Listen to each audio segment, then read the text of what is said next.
আরো আরো আরো ভালো হওয়ার দরকার, একবারে সিম্পল সাদামাটা। আমার কাছে ভালো লাগে না। কেমন দেখলেন ভাই? দুর্বল, খুবই দুর্বল স্ক্রিপ্ট। আচ্ছা একটু যদি ভাই বলতেন যে সিনেমাটা দেখে আসলে কেন মনে হলো দুর্বল? যা নীল চক্র বলতে যে চক্র বোঝানো হয়েছে, মানে প্রযুক্তির যে ব্যবহারটা সেটাকে এখানে পজিটিভলি ইউজ করার জন্য বলা হয়েছে, বিশেষ করে শুভ সেটা বলতে চেয়েছেন, কিন্তু স্টোরি এবং স্ক্রিন পেলে বেশ দুর্বল ছিল। মানে সিনেমা বলতে যেটা বোঝায় ঠিক সিনেমা হয়ে ওঠেনি, এমনি স্টোরি টেলিং যেটা সেটা ঠিক ছিল। শুভ সে নিজেকে একজন দক্ষ পুলিশ অফিসার হিসেবে প্রমাণ করার চেষ্টা করেছেন, এবং একদম শেষে তার যে মেসেজটা, যে প্রযুক্তিকে যে আমরা আমরা পজিটিভলি কাজে লাগাই, সে বিষয়টা তিনি বোঝাতে চেয়েছেন আর কি। ভালো করেছেন। কেমন দেখলেন আপনি? ভালো। আর এই জায়গায় শুভর অভিনয়টা কেমন? আরফান শুভ সবসময় ভালো অভিনয় করে, পারফেক্ট হিরো। আর হচ্ছে মন্দিরাও ভালো অভিনয় করেছে, গানগুলো খুব সুন্দর ছিল। কেমন দেখলেন ভাই? হ্যাঁ, অনেক ভালো। কেমন লেগেছে ভাই cinema? Good good and learning. কেমন দেখলেন আপনি? ভালো লেগেছে। কেমন দেখলেন ভাই? টিকটকারদের তো ভালো হবে, টাকটুক দেখার জন্য ভালোই ভালো।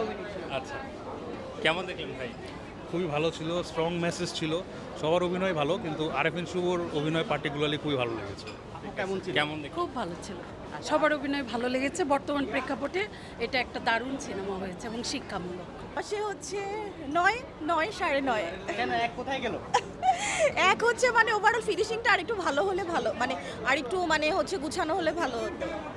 অনেকে বলছেন যে সিনেমাটাতে আসলে অনেকটা আসলে নাটকের মতো হয়ে গেছে, এরকম কোনো কিছু কিনা? মানে ফিনিশিং পয়েন্টটা একটু এলোমেলো ছিল, আর একটু হচ্ছে সাজানো গুছানো হতে পারতো। কেমন দেখলেন? অসাধারণ ভাই, অসাধারণ। মানে পালাম কি করছে ভাই, এটা তো পুরো মাথা নষ্ট, একদম সারপ্রাইজ, একদম সারপ্রাইজ ভাই। Thank you. কেমন লেগেছে? খুবই ভালো, এই জায়গায় আরিফিন শুভর অভিনয়টা কেমন ছিল? খুব ভালো। ওভারঅল 10-এ কত দিবেন সিনেমাটা? 9। গান তো মোটামুটি একটা দেখলাম না, গান একটা ছিল, একটা দেখছি মনে হয় ফার্স্ট হাফে। সিনজে গান ছিল, বাট তেমন গান ছিল আচ্ছা এই সিনেমাটা কি মাথায় রাখার মতো সিনেমা? তেমন না, কিন্তু অনলাইন Social জগৎ message থেকে আছে। আর কি মানে দূরে থাকা, সেফ থাকে, এটা ভালো একটা রিজন। অনেকে বলছেন যে সিনেমার ফিনিশিংটা তেমন একটা হয়নি। ফিনিশিং মনে হচ্ছে যে পার্ট 2 করতে হবে, আমার কাছে যেটা মনে হইলো পার্ট 2 করা লাগতে পারে, এটাই বুঝাইলো। কারণ লাস্টে একটা ফেস দেখাইলো, উনি ভিলেন না মেইন ক্যারেক্টার বুঝলাম না। লাস্টে একটা ক্যারেক্টার দিয়ে শেষ করছে এন্ডিংটা, মনে হচ্ছে আর আরিফিন শুভ ছাড়া আর কার চরিত্র আসলে ভালো লেগেছে? মন্দিরা, তারপর ওই যে আরো সাইড ক্যারেক্টার ছিল, তারপরে হচ্ছে ওই যে আরেকটা অ্যাক্টর আছে, কি জানি নাম, ওই যে কি সাইড, ওই যে আমি নামটা ভুলে গেছি। ওই যে ও চুজ করছে, ও নাকি রিভিউ ভালো পেয়েছে। আর কিসের রিভিউ শুনে আসা আসলে? কি বললো তুমি? বললা রিভিউ, মুভি রিভিউ। শুনে আসা রিভিউ কেমন শুনছিলেন আর কেমন?